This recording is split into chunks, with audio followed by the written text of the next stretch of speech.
Xin chào tất cả mọi người, mình là Phương Đặng, mình đang có mặt tại cơ sở Đại Cổ Việt của trung tâm The IELTS Workshop.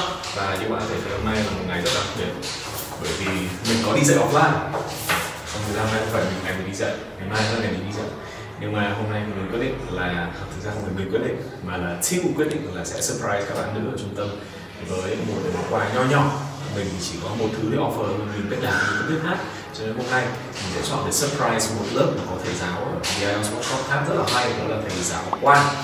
Đó, và hôm nay chúng ta sẽ cùng surprise lớp của thầy Quang. Thực ra thầy Quang thấy biết rồi. Đấy. Nhưng mà chúng ta sẽ vào và chúng ta tặng các bạn nữ trong lớp của thầy Quang một ca khúc đó là All About You. Và nếu các bạn biết ở nhà các bạn phải hát theo nhé. Mình sẽ rất là appreciate cái việc là bạn sẽ hát theo hôm nay. Ok, so mình nghĩ rằng là thầy Quang đang chuẩn bị bắt đầu ngồi rồi, cho nên là chúng ta sẽ có thể di chuyển vào bên trong. Xin mời cameraman và có thể là những cạnh cửa của thầy Quang biết là chúng ta đang chuẩn bị như nào. So is it International Women's Day or Vietnamese Women's Day? I don't get it. It is International Women's Day. Alright? So on behalf of men, just in general, I thank you guys and I appreciate you guys for your efforts, your dedication, your sacrifices, and by just being yourself, okay? You're awesome the way that you are. Alright, so today, it's all about you. Alright? Hey! I can't sing, so I'm gonna leave the singing to him. Hey! It's all about you. It's all about you, baby. It's all about you. It's all about you. Yesterday you asked me something I thought you. So I told you with a smile, it's all about you. Then you whispered in my ear and you told me to. Said if you make my life worthwhile, it's all about you. And I'll answer all your wishes if you ask me to. But if you deny me one of your kisses, don't know what I'll do. Hold me close and say the words like you used to do. Say if you make my life worthwhile, it's all about you. Xin mời các bạn nam có thể là đứng lên trên sân khấu của mình không ạ? Ok, các bạn nam nào lên sân khấu nào. Phương vào thành một bàn luôn. Các bạn nam lên sân khấu của mình ạ. Mình có phát quà. Mà lớp mình nhiều nữ quá nên chắc là phải cần các bạn nam hỗ trợ. Phát quà, cái là phát quà, let's go, let's go. Ok, xin mời trợ lý của team có thể vào đưa quà. Xin mời quay trở lại sân khấu giúp mình nhá. Đừng trốn về nhá, đừng trốn về nhá.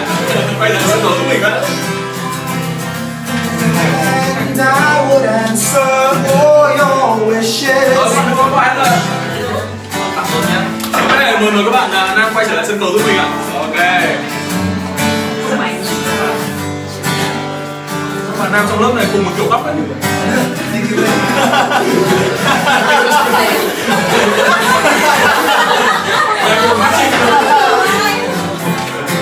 Bộ mặt tuyển sinh là kéo luôn. Chúng ta cùng join together, chúng ta sẽ gửi tặng cho các bạn nữ điệp khúc cuối cùng của bài hát ạ. You ready?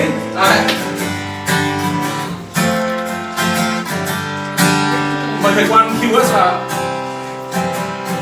And I would answer all your wishes if you asked me to.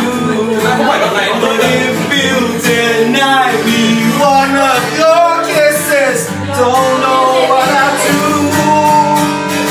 So hold me close and say three words like you used to do. Make my life worthwhile, so I told you with a smile. Phần này các bạn biết này. Just say it's all about you.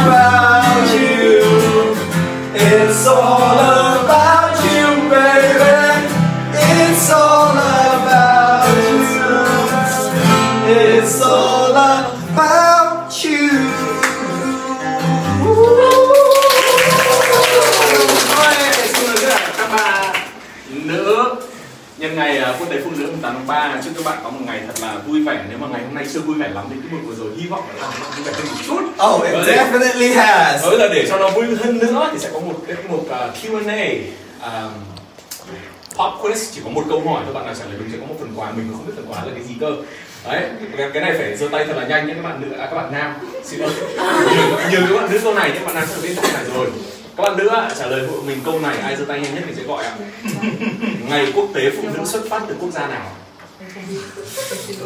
Không Google này, các điện thoại các anh điện thoại không Google nhá, Google đây là lại đi anh. Xuất phát từ quốc gia nào? Quốc gia rất to. To cả. To, mọi người nói vừa chắc là đúng luôn đấy. Chi em luôn. Rồi. Quốc gia nào?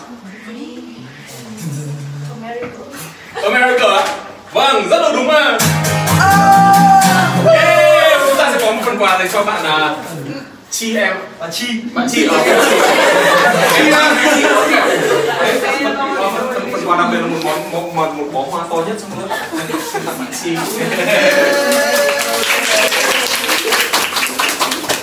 Please, gentlemen, make your way to your seats. Thank you guys, thank you guys. So, rất cảm ơn mọi người. Sorry mọi người hôm nay là hay khách mất thầy quan. It was all for a good cause. So, thank you. Thank you, man, the stage too. Bye bye mọi người nha. Say bye. Say bye.